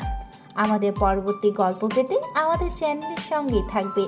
খুব শীঘ্রই আপলোড করা হবে পরবর্তী গল্প। ততক্ষণে আমাদের সঙ্গেই থাকো। আজকের মতো টাটা, বাই বাই।